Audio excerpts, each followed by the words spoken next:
Pada suatu hari Rasulullah Shallallahu Alaihi Wasallam sedang duduk bersama para sahabat di masjid. Di tengah majelis yang penuh cahaya itu, masuklah seorang pemuda dengan wajah yang kusut, mata merah, dan langkah gontai. Ia bernama Sa'labah bin Abdurrahman, seorang sahabat muda yang sangat mencintai Rasulullah dan sangat taat beribadah. Namun hari itu, ia datang dengan dada bergemuruh oleh ketakutan. Ia mendekat perlahan, lalu berkata dengan suara gemetar, "Wahai Rasulullah, aku telah melakukan dosa." Rasulullah memandangnya penuh kasih. "Apakah yang telah engkau lakukan, wahai Sa'labah?" Sa'labah menunduk, air matanya mulai menetes.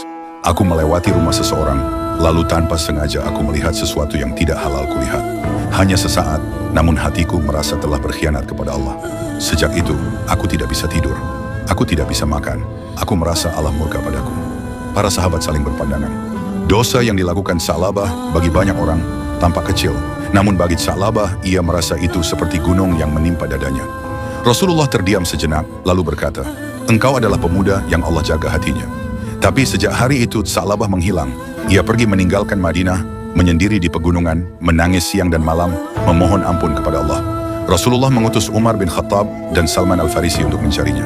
Mereka menemukannya dalam keadaan lemah, tubuhnya kurus, wajahnya pucat, dan matanya bengkak karena terlalu banyak menangis. Ketika dibawa kembali ke Madinah, Sa'labah hampir tidak bisa berdiri. Saat Rasulullah melihatnya, beliau menangis. Sa'labah berkata lirih, "Wahai Rasulullah, apakah Allah telah mengampuniku?"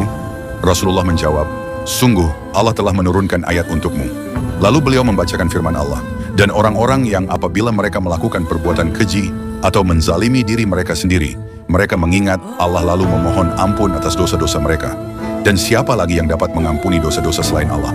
Dan mereka tidak terus-menerus melakukan dosa itu sedang mereka mengetahui." Surah Ali Imran ayat 135. Sa'labah menangis sejadi-jadinya. Ia pun wafat tidak lama kemudian dalam pelukan Rasulullah.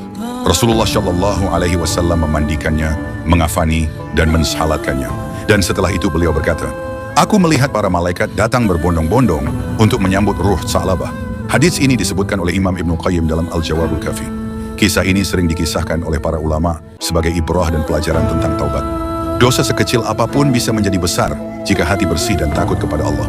Dan taubat yang ikhlas, sekecil apapun, bisa menggetarkan langit dan mendatangkan ampunan.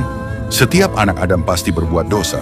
Dan sebaik-baik orang yang berbuat dosa adalah mereka yang bertaubat. Hadits riwayat At-Tirmidzi. Kisah Sa'labah adalah pengingat bahwa tidak ada dosa yang terlalu besar untuk dimaafkan oleh Allah, selama hamba itu benar-benar menyesal dan kembali kepadanya.